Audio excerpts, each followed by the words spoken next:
Muy buenos días.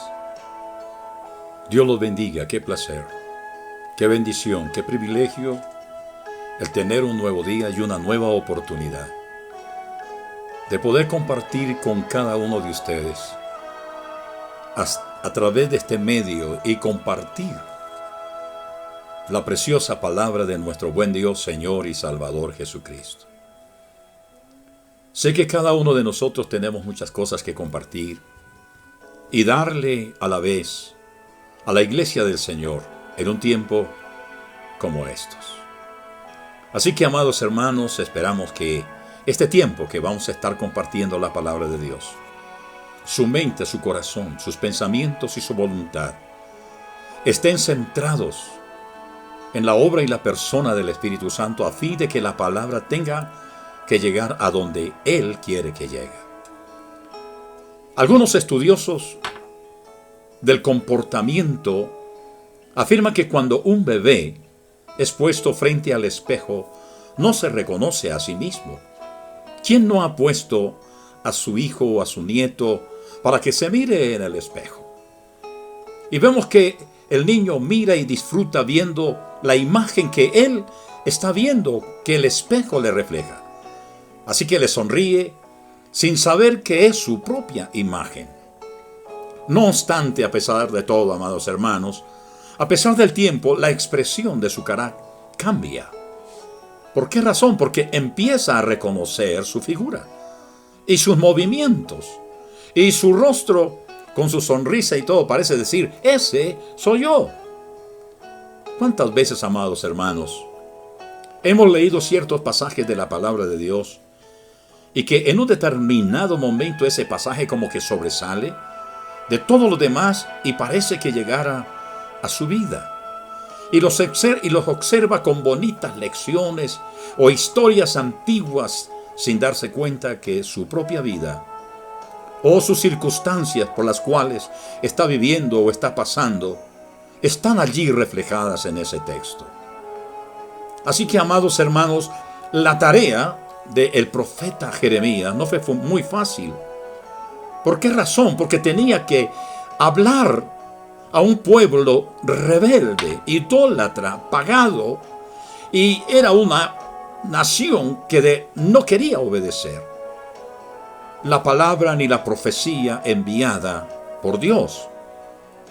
El pueblo está en una situación que no quiere oír ninguna palabra de parte de Dios y se rebeldiza. Y Jeremías ve cómo la muerte de su nación se está aproximando. Cuando Jeremías empezó su ministerio, Asiria era la mayor potencia del mundo de aquel entonces. Pero surge Egipto y luego Babilonia, que rápidamente fueron ganando fuerza. En el año 607 a.C., Babilonia fue conquistando a Nínive y destruyó el poder de Asiria. Babilonia entonces atacó a Judá y los políticos de Judá aconsejaron al rey que pidiera la ayuda de Egipto. Jeremías le estaba diciendo que se encomendaran a Dios, que hicieran un pacto con Babilonia, pero estos no quisieron y desconocieron la palabra y se fueron a buscar ayuda de Egipto. Entonces lo que uno ve en este pasaje es que Jeremías siempre estuvo en contra de la alianza con Egipto. Ustedes saben, amados hermanos, que Egipto para el pueblo cristiano representa hoy el mundo. Y al hacer alianzas con los mundanos, con el pecado, con aquellos idólatras paganas que maldicen, que blasfeman, entonces ese es el mundo de Egipto. Y tienen un rey que es Satanás, porque Satanás es el príncipe de este mundo. Entonces, ¿cómo vamos a hacer alianza con el mundo? Por eso Jeremías no quería que Israel o Judá hiciera un pacto con Egipto. ¿Por qué razón, amado hermano? Porque sabía que Dios era la única esperanza de Judá. Pero los pecados de la nación eran tan grandes que había perdido la visión y la bendición de Dios. Los pecados habían enceguecido a Judá. Ahora no tienen a Dios de su lado. Lo han puesto en contra. Y Babilonia viene para conquistarlos, para dominarlos y esclavizarlos y llevar a un gran número de gente a Babilonia, y deja un poco de número de judíos en la tierra de Israel. Por eso en esta mañana, amados hermanos, los invito a que me acompañen al libro de Jeremías capítulo 18 versículos 1 al 6, el cual vamos a estar mirando en detalle, para que miremos por qué razón Dios envía a Jeremías a la casa del alfarero. Vayamos al pasaje y permitamos que el Espíritu Santo no solamente me hable a mí como me ha hablado, sino también que le hable a usted. Y a lo mejor le revele los resultados del porqué de la visita de Jeremías al taller del alfarero. Mire, hermanos, dice: vino a mí palabra de Jehová diciendo. No dice que fue un individuo, una persona, un profeta, un adivino, un sacerdote o un rey. Vino directamente de Dios al corazón y a la mente de Jeremías. En aquel entonces Dios hablaba directamente, casi que ellos podían sentir que Dios les estaba hablando audiblemente. Eran tomados, eran controlados por el Espíritu Santo de Dios, y comenzaba a hablar, sus bocas comenzaba a hablar lo que el Espíritu Santo le estaba dando. Y Dios le dice: levántate. Le dice a Jeremías: levántate. ¿Quién sabe cómo estaba Jeremías? Triste, desolado, desconsolado, porque parecía que su trabajo, que su esfuerzo de amonestar, de corregir y de decirle al pueblo que se apartara de su pecado.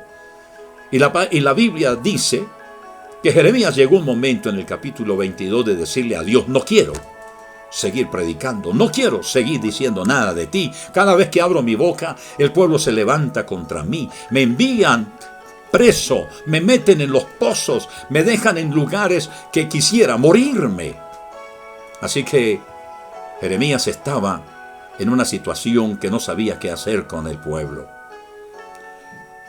La Biblia y la historia dice que Jeremías es considerado como el profeta llorón, porque era un hombre que amaba al pueblo de Israel. Era un sentimiento profundo que anidaba en su corazón, y le dolía en gran manera saber cómo este pueblo, el cual había servido al Dios vivo y habían visto las maravillas de Dios, entonces ahora están sirviendo a los dioses paganos. La condición moral, social, familiar del pueblo de Dios era pésima, terrible. Y Dios le dice a Jeremías: Jeremías, levántate de ese estado deprimente, desconsolado, y desciende. Aquí no era para ascender, no era para subir allá a un lugar más alto. A lo mejor Dios no le estaba diciendo: venga hacia mí. Él le dice: desciende. ¿A dónde quería que Dios descendiera Jeremías?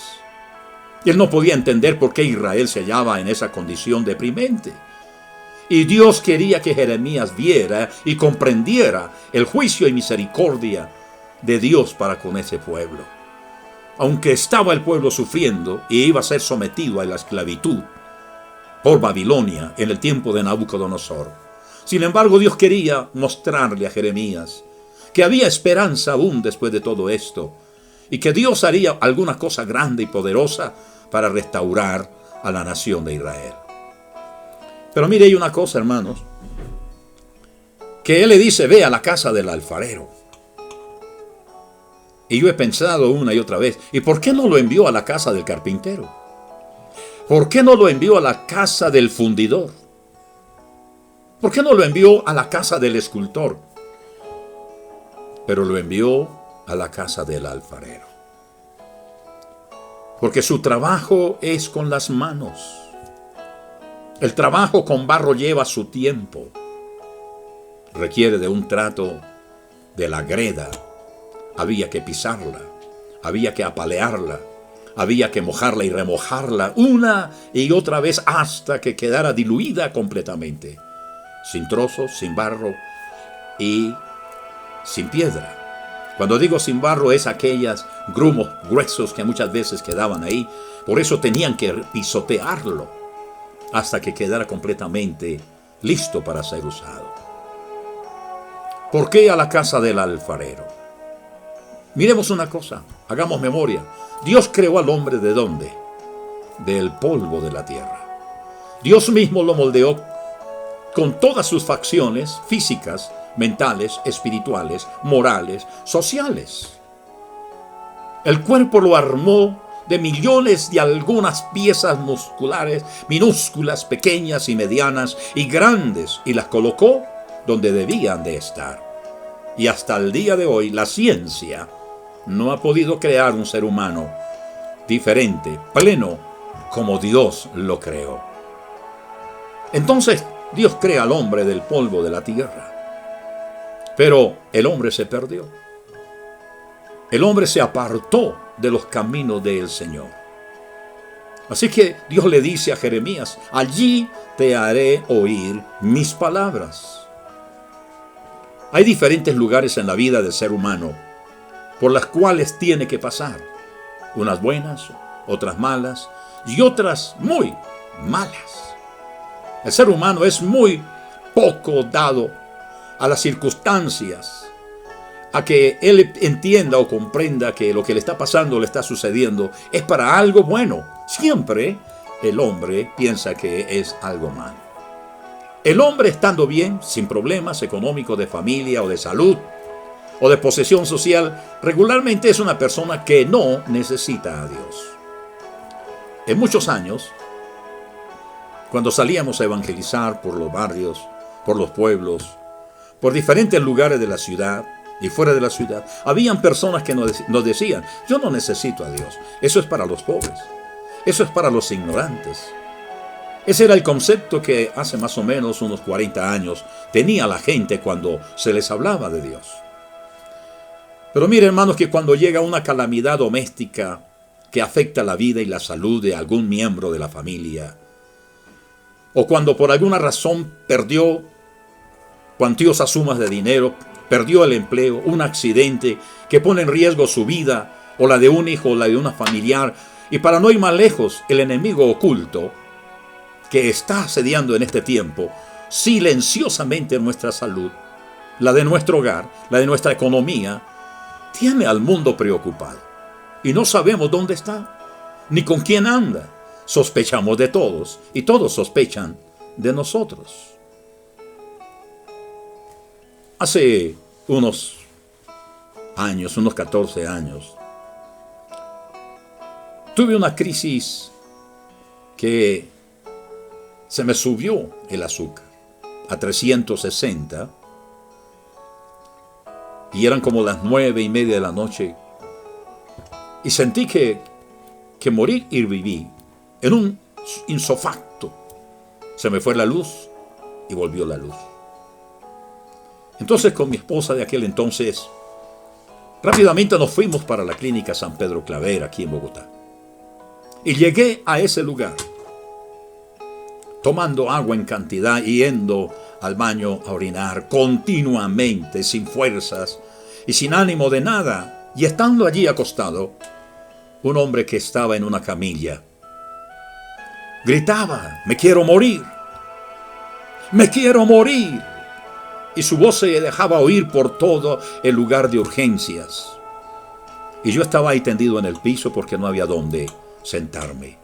Y Dios comienza a hablarme y a escucharle. Yo podía escuchar esa carga: háblele de mí, se va a morir, háblele. Y yo le decía: Señor, yo estoy en igual de condiciones que Él. Estoy aquí que no aguanto, no puedo ni pararme, no tengo fuerzas.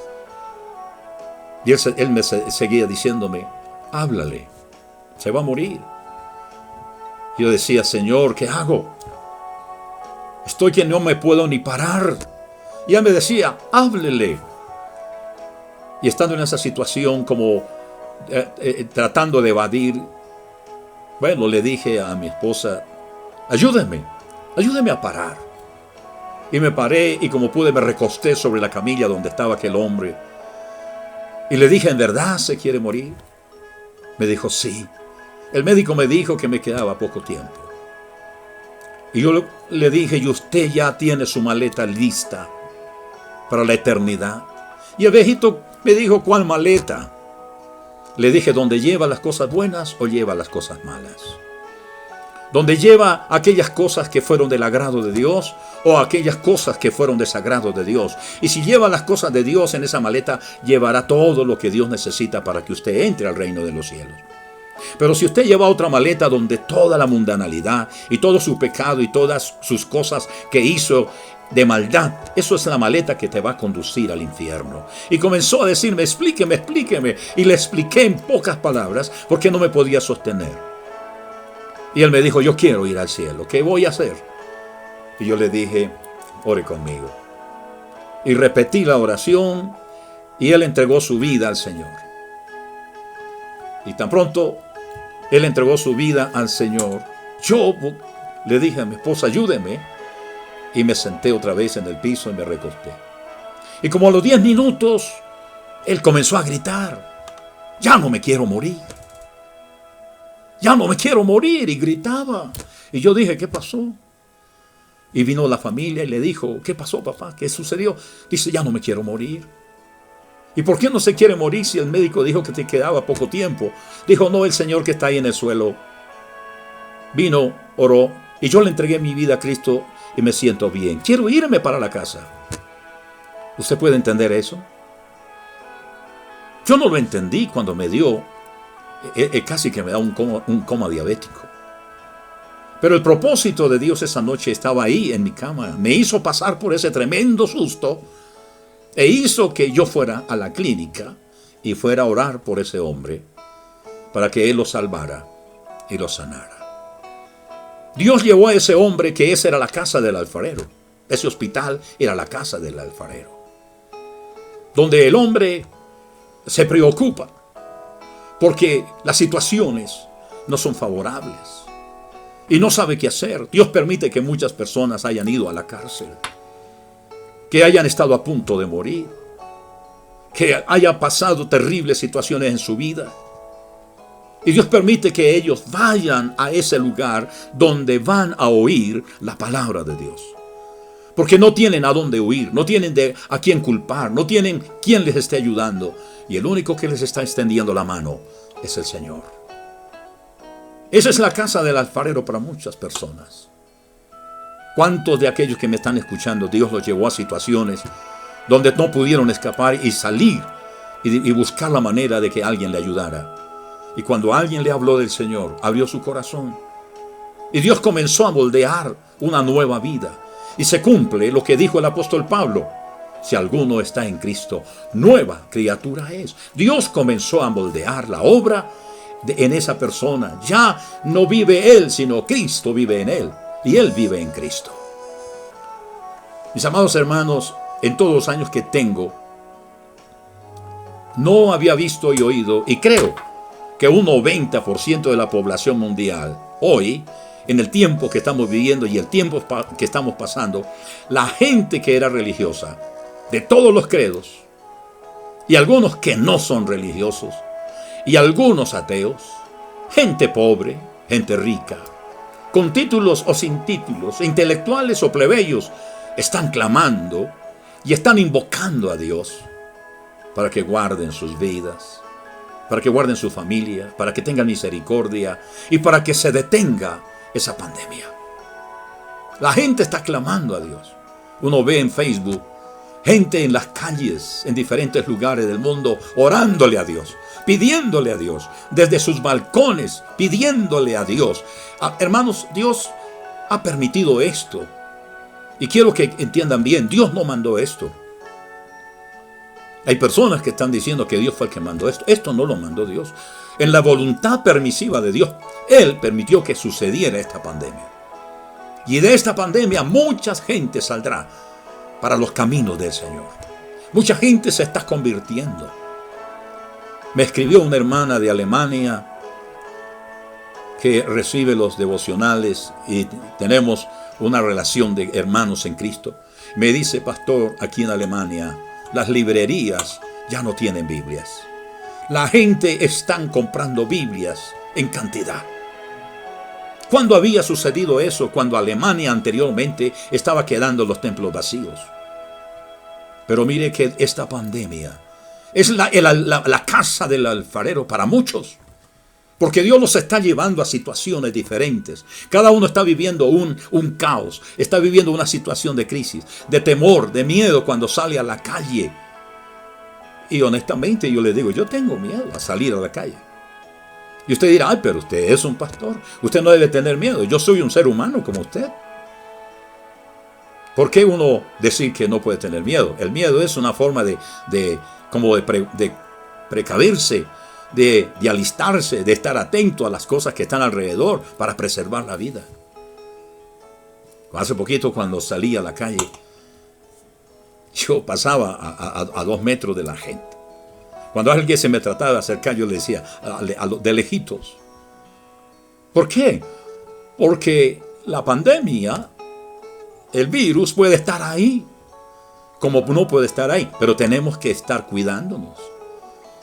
Y sin embargo, muchas personas estamos viendo que están regresando a los caminos del Señor.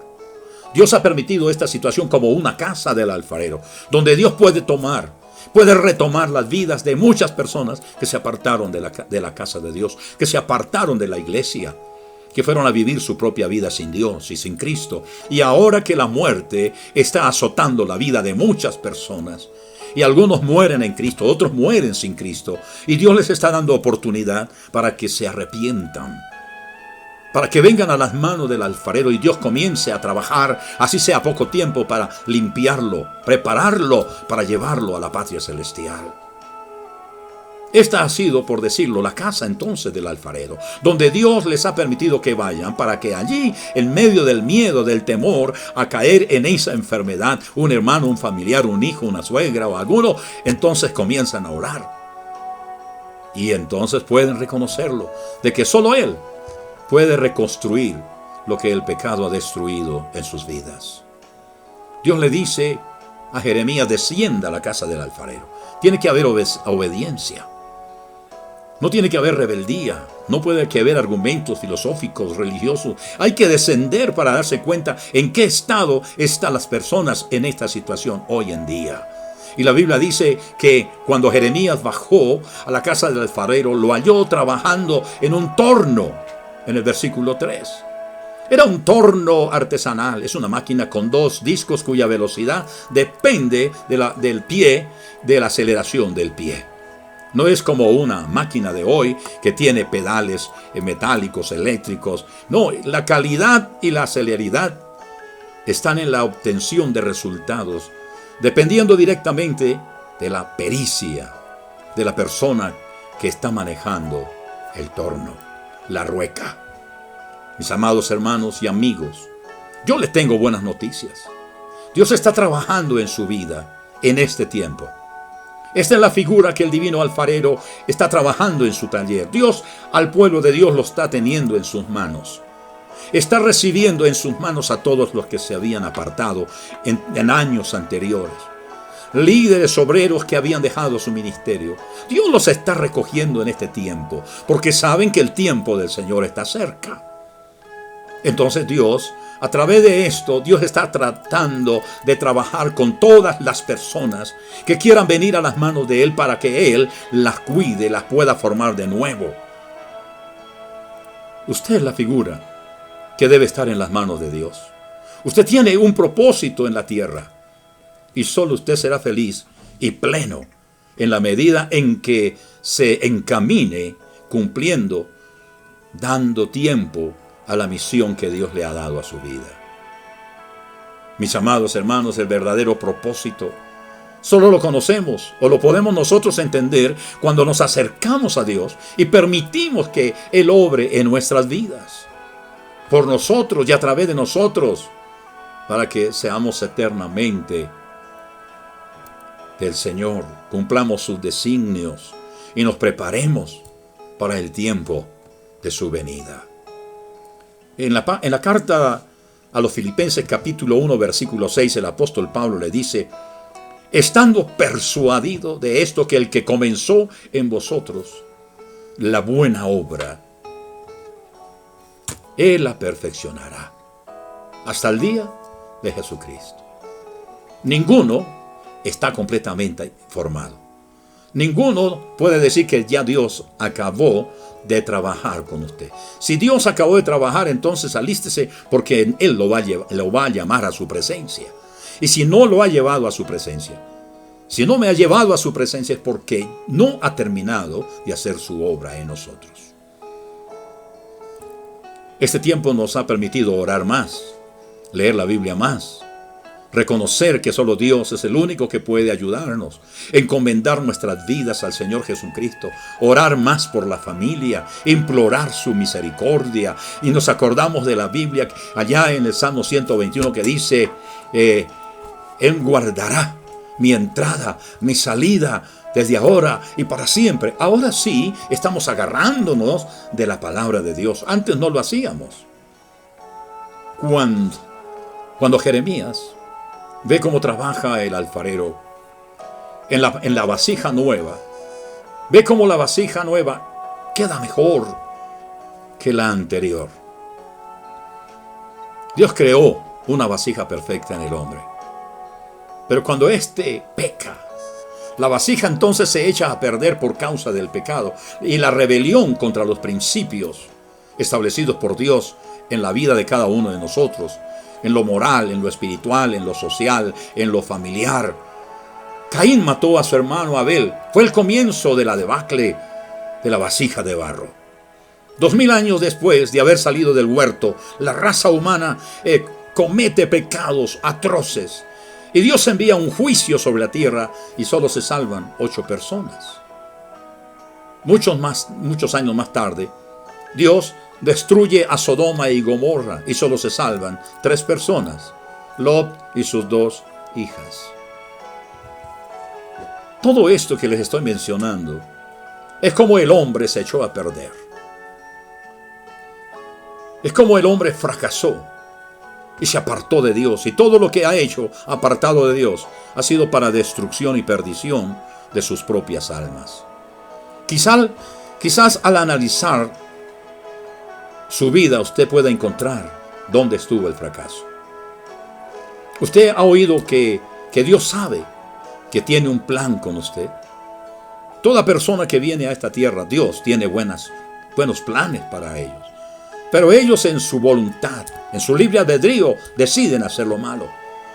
Pero Dios siempre busca de una manera atraerlo hacia Él para que lo que Él tiene para él sea hecho una realidad. Pero toca primero sacarlo del pecado y luego comenzar a trabajar en su vida, en su carácter, en su manera de ser, en su cultura, en su formación, en su lenguaje, en sus gestos, en sus pensamientos, en su vocabulario. Dios comienza a transformar y comienza a darle un modelo diferente, como el que muchos hermanos han recibido y hemos recibido de parte de Dios.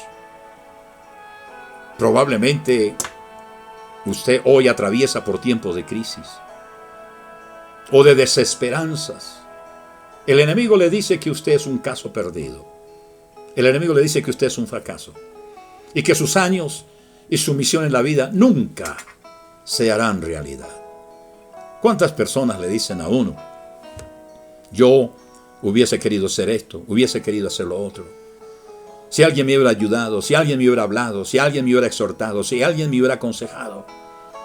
Y tomaron rumbos donde se perdieron, donde se confundieron, y muchos murieron en esa confusión y no le permitieron a Dios que tomara sus vidas de nuevo en sus manos para hacerlos nuevas criaturas.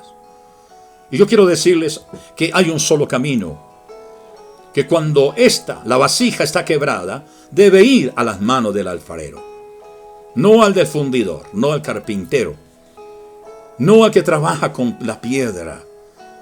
Va a las manos del que lo hizo y Él lo reparará con la pericia y con la suavidad y la ternura de sus manos. Por eso, 2 Corintios capítulo 5, versículo 17 dice que si alguno está en Cristo, nueva criatura es.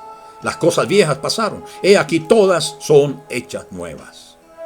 Así que Dios le enseñó a Jeremías y a todas las generaciones venideras que Él no desecha el barro, que el alfarero tomó la misma materia prima, que hizo una nueva, una vasija nueva, mejor que aquella que se había echado a perder en sus manos.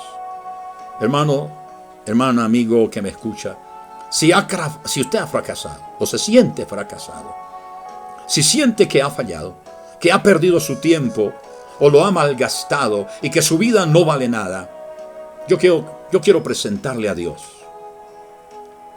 Yo quiero presentarle al Señor Jesucristo.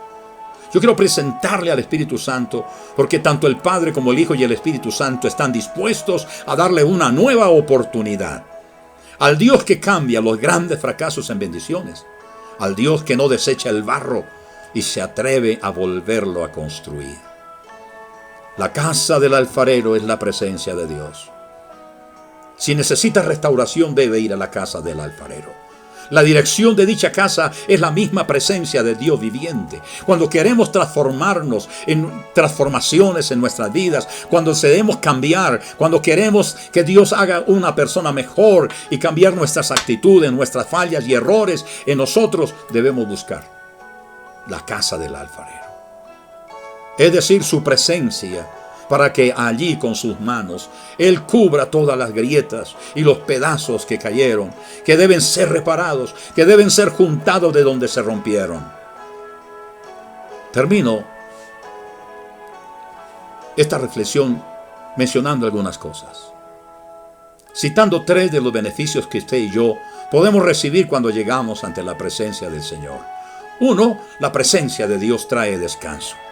El Señor dice: todos los que estén trabajados, cansados, cargados, vengan a mí que yo los hago descansar. ¿Cómo está la sociedad hoy? ¿Cómo están las familias? ¿Cómo está la situación económica? Hay tanta preocupación, hay desespero, hay angustia, y muchos nos tomamos la cabeza y decimos: ¿qué vamos a hacer?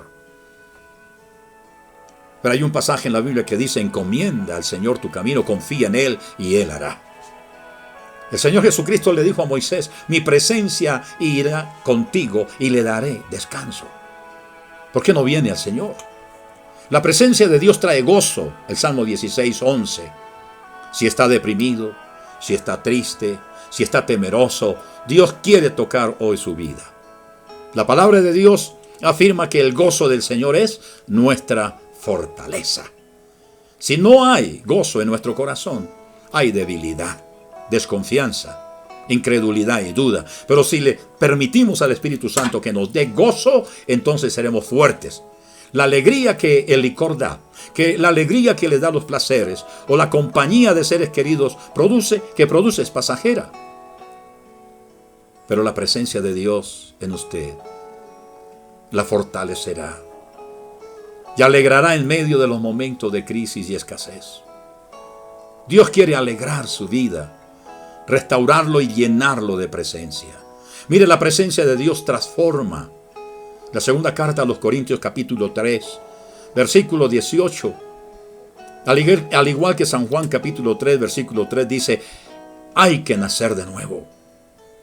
En la medida que usted comienza a estar regularmente en la presencia de Dios, en la casa de Dios, usted poco a poco será ido transformando. Será transformando paso a paso. En la medida que usted se deje trabajar en las manos del Señor, el Señor le va a hacer una persona nueva. Restaurará la imagen de Dios en su vida. Su temperamento cederá para dar lugar al carácter de Cristo en su vida. Mis amados hermanos y amigos que me escuchan, me he demorado un poquito. Por favor, tómese unos minutos para orar. Clame al Señor. Invite al Divino Maestro. Permita que el gran Maestro, el alfarero perfecto, el Señor Jesucristo, ministre a su vida en la gran rueda de la prueba, de la lucha, de la dificultad. Permítale al Señor allí moldearlo con amor. Él está para hacer de usted lo que Él cree que es mejor para usted. Si ustedes quieren en verdad que Dios obre un gran milagro y que cuide su familia y que le restaure la economía tan pronto pase esta pandemia del coronavirus, entonces pida y encomiende y confíe en Dios. Que Dios obre desvaneciendo esta pandemia. Yo le invito, amado hermano, Usted ha venido a la casa del alfarero. Amigo, usted está pasando por la casa del alfarero y está viendo que el que trabaja perfecto y sabe cómo reconstruir lo que se pierde en sus manos, usted sabe que Dios va a hacer con su vida algo nuevo. Él no la va a mejorar, Él va a cambiar todo. Y entonces el Señor va a cambiar su corazón. Y no solo por el miedo de morir o perder su familia. No haga esta decisión de fe. Hágalo porque Dios te ha traído a la casa del alfarero. Y usted sabe que Dios puede hacer de nuevo una familia nueva, unos hijos nuevos, una esposa nueva. No es que vaya a cambiar de esposa, no. Le estoy diciendo que Dios hará de su esposa una mujer nueva y su esposo un hombre nuevo en Cristo, para que la verdad sea floreciendo en su corazón, en su mente, en sus pensamientos. Y de esta manera puedan conocer al Señor Jesucristo y le permita cambiar y restaurar sus vidas. Amados hermanos y amigos, Jesucristo es el único camino. Él puede perdonar sus pecados, puede cambiar su vida, puede bendecir su familia y puede salir victorioso de esta pandemia. Porque de esta manera usted podrá echar mano de las promesas de Dios. Solo Él puede hacer que su vida esté plena y completa, segura y confiada en las manos poderosas de nuestro alfarero, que hará de nosotros cada día nueva criatura. Y si usted pone su vida en las manos de Dios, Él la tendrá todo el tiempo. No te soltará, te fortalecerá. Y cuando trates de desanimarte o cansarte, Él te sostendrá con sus manos preciosas y poderosas. ¿Quiere orar conmigo? ¿Quiere cerrar usted sus ojos y decirle al Señor que te dé una mano para que te levante, para que te sostenga, para que te fortalezca y para que te saque adelante? Entonces cierre sus ojos. Y ahí donde está con su familia, no les dé pena ni vergüenza. Levante sus manos a Dios y ore conmigo. Una oración sencilla. Y lo mismo usted, hermano o hermana, esposo o madre, que se apartaron de los caminos del Señor, o que están rebeldes y que no han creído en Dios ni quieren creer en Dios, pero ahora sí están pidiéndole a Dios que les ayude. ¿Por qué no toman una decisión definitiva ahora? Y levantan sus manos y su corazón al Señor y van a orar conmigo. Amado Dios y Padre Celestial, en el maravilloso nombre de tu amado Hijo Jesucristo, yo quiero que tome mi vida hoy en tus santas y preciosas manos. Señor, mi vida es una basura. Mi vida es impura. Mi vida es una vida de pecador. Te he ofendido con tantas cosas, Señor, que a lo mejor si otros supieran me avergonzaría. Pero, Señor, delante de ti estoy, tú me conoces y tú sabes cómo soy. Señor, perdóneme. Perdóneme en todo lo malo que yo he hecho. Solo tú conoces, Señor, mi entrada y mi salir. Y yo te ruego en esta noche que tú seas el alfarero que tome mi vida no para destruirla, sino para formar una nueva, para hacer bendición en mi hogar, para mis hijos, para mi esposa, donde trabajo, para mis amigos, y que yo pueda sentir tu gozo en mi corazón. Oro, Señor, por aquellos hermanos que han decaído en su fe. Ayúdelos, oh Dios, a levantarse. Tu mano también está extendida para ellos, Señor, para que se restauren, para que vuelvan y se encaminen en tu palabra, en la casa de Dios, en sus ministerios, Padre. Esta es una oportunidad, oh Dios, porque este problema nos ha asustado a cantidad de gente y ha muerto miles de personas. Y muchos de nosotros, o muchas otras personas, seguirán muriendo y tendrán la oportunidad de tener esta oportunidad que usted tiene, de ir a las manos del alfarero y decirle: Señor, toma mi vida rota y hazme de nuevo. Te entrego mi vida, Señor. Te entrego mi corazón. Te entrego mi voluntad. Y entrego mis deseos para que sean los deseos tuyos en mi vida. En el Señor Jesucristo, Padre, yo te lo pido, ahora y amén. Dios los bendiga. Dios los guarde. Comuníquese con nosotros. Comuníquese a través de este WhatsApp, de este Facebook. Queremos orar por usted. Queremos pedir al Señor por su familia, por su sanidad. Hay muchos problemas en su vida y es normal que así sea. Es raro a la persona que no tenga problemas. Comuníquese con nosotros y nosotros le vamos a estar ayudando. Pastor Luis Alfonso Rincón, Iglesia Comunidad Cristiana Casa de Oración. Esto está ubicado aquí en Bogotá, en la calle 17A Sur, 684 Este, Barrio San Cristóbal. No estoy diciendo que usted cambie de congregación. Jamás he practicado esto. Siempre voy a aquellas personas que se han apartado del Señor, que no se están congregando en ningún lugar. Y si podemos ayudar y restaurar, las puertas de Casa de Oración estarán abiertas. Dios los bendiga y que tengan una feliz tarde este domingo. Y seguiremos orando para que esta pandemia retroceda en el nombre de Jesucristo. Y la mano poderosa de Dios se extiende sobre la tierra y comience a disminuir los muertos y los contaminados en el nombre de Jesucristo. Y que comiencen a sanarse por la oración de la iglesia la cantidad de enfermos en los hospitales, en las casas y donde quiera que llegue la palabra de Dios, allí habrá sanidad y habrá salvación y perdón. Dios los bendiga. Un abrazo para todos ustedes. Dios guarde.